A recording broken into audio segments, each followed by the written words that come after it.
Dumbling, it's already time you know exactly what it is because you read the title. But if you didn't know, hi, my name is Ink. Nice to meet you. We're gonna be talking about Scott Pilgrim versus the World or Take His Flight.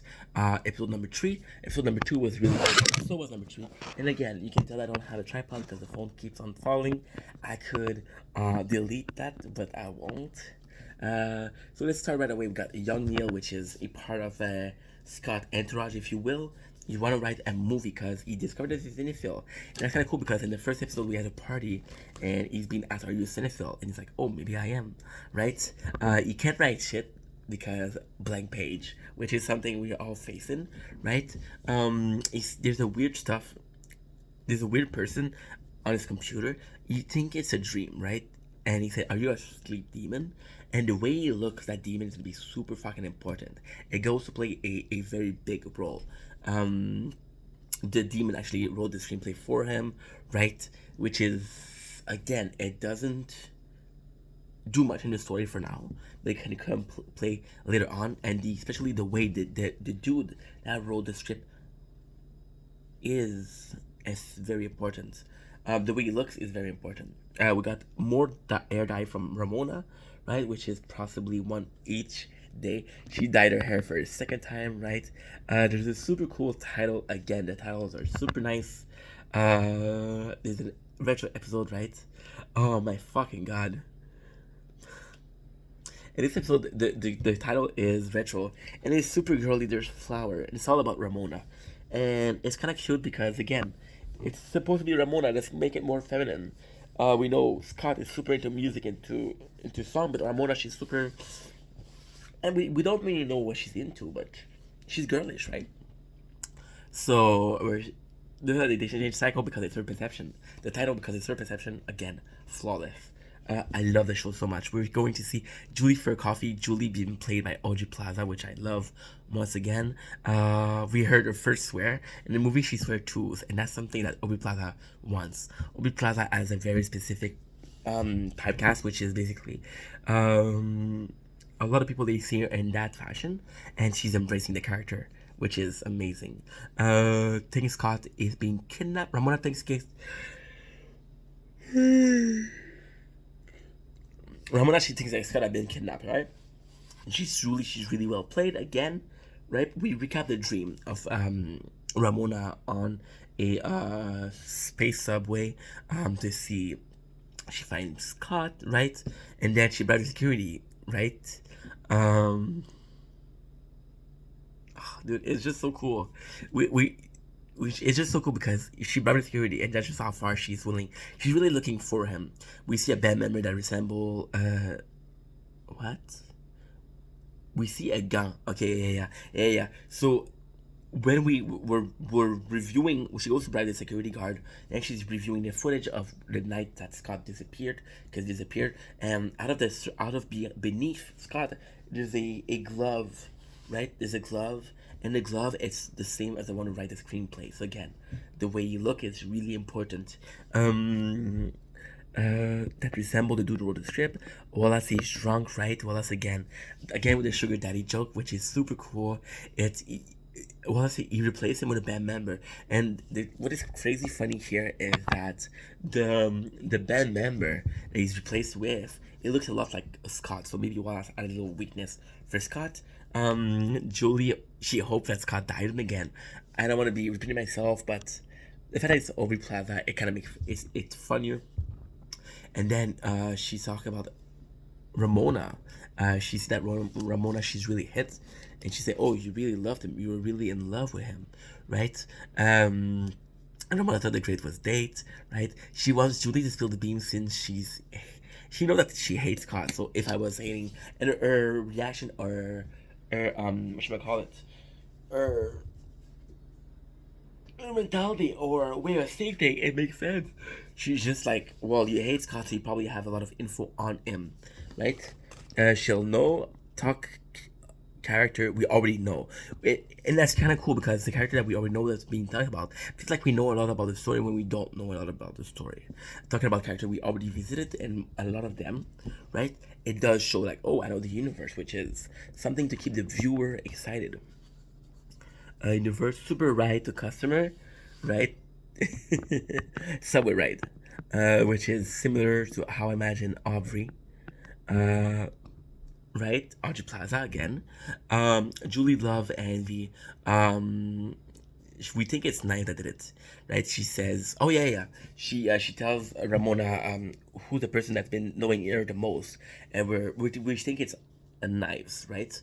The band member, they miss him. They say, "Oh," there's an hilarious moment where him just disappearing is like it's like one of the worst thing that could happen in the world for Stefan or Spencer, which is one of the band member, the one who Wallace likes. And then you got Kim, which is caught X with a learn on, and she's like, ah, who gives a shit?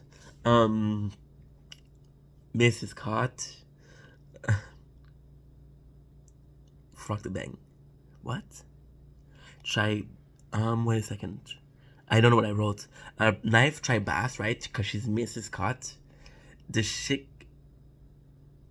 What? Frog the band.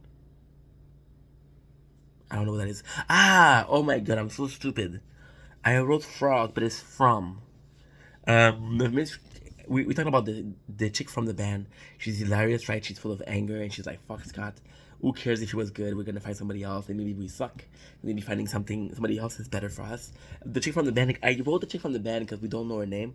We just learned that it's Kim. I think the reason I wrote that Kim is because one of the most popular moment is that exact moment is when Kim and Knife are on scene. They're doing a song and it's really fucking cool. Stephanie loves Knife. He's like, yo, you're super good. When did you start? And Knife's like, oh, I started 4 hours ago. Kim, she runs to the she runs to work, right? And I wrote leads to Ramona. I didn't know if it was leading to Ramona, but hey, now I know. Now we know. Sorry, it's kind of fucking cool. They got another movie store, right? And the other movie store is important because we're seeing a similarity between Kim and Ramona. Kim and Ramona become friends, but at this point, I'm kind of seeing like a similarity with Valerie, where she got he's one of the most wanted, right? He owes $3,500 in late fees.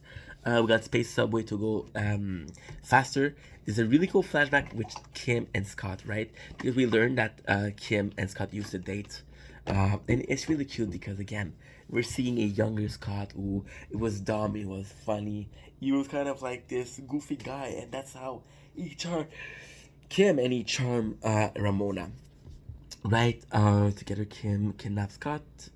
Yeah, Kip was kidnapped by the other school. Scott rescued her and fought a dude named Lee. The dude named Lee, he has the same name as the action movie star Lee that Mona dated. They said that Scott fought 15 people, which is another state of his strength. But so far, we've seen jack shit. It's already episode 3. At the end, we don't even see Scott, so it's weird. And Scott Prince and fought a dude named Lee. Cute moment, Kim and Ramona, right? Cute. Kim and Ramona is super cute because they're talking about a moment and how much they care and how similar they are and how they can become friends. It's there's a moment where I thought Kim was gonna hate Ramona, but she actually likes Ramona. Talk crush, best bell. Way too often somebody talking the bell, right? And I was like, maybe it's an ex. It's Roxy, which is the only chick she dated, right? She's a ninja and she's fucking cool, bro.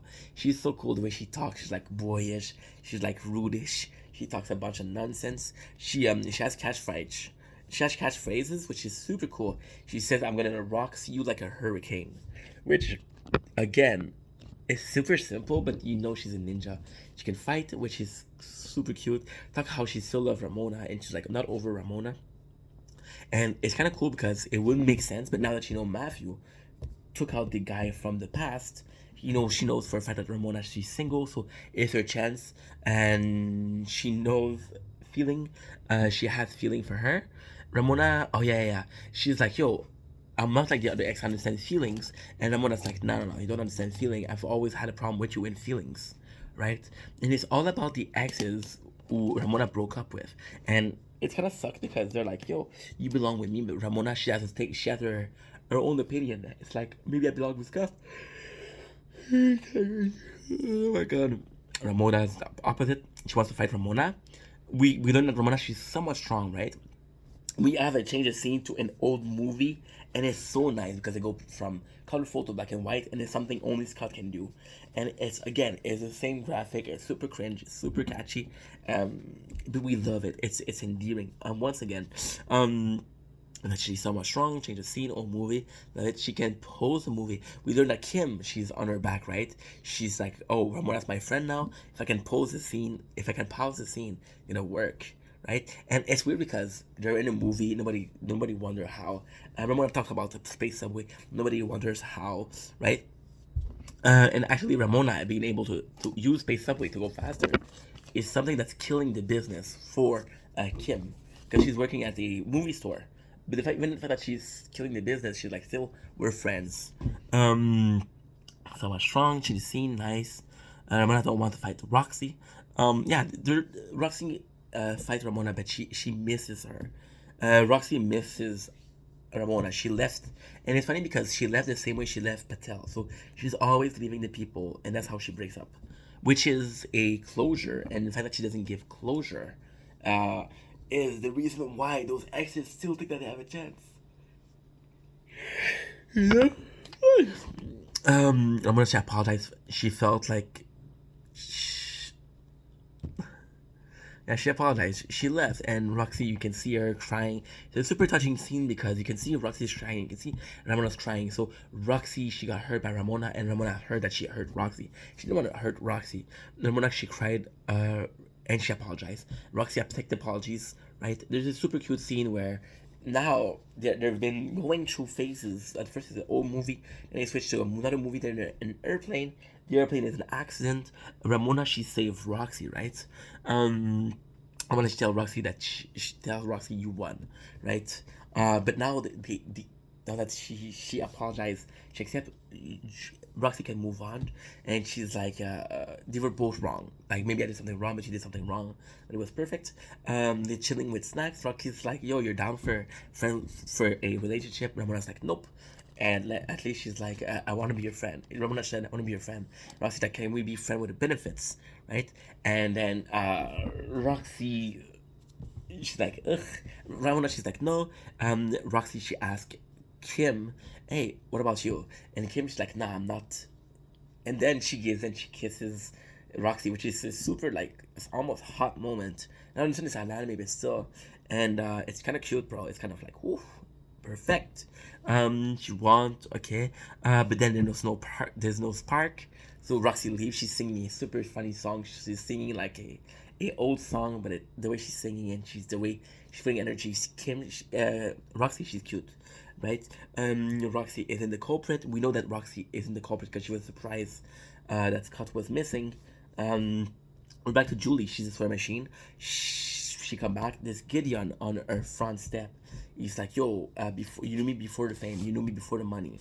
Can you forgive me? Can you see me again? Can I be your friend? Because now Gideon is homeless. He lost everything to Patel, and there's no way he's gonna get everything back. But Julie still know him, and he's like, yo, I've missed you. And then we learned that he used to date. Gideon's real name is Gordon, right? He went to the. She invited him. She invites him because she feels bad for him. It's strangely romantic, and the movie is full of romantic moments. And it's not supposed to be a romantic movie or a series, but it does feel good that there's some romance. As always, I love you guys. I have to go to work. Take it easy. Peace.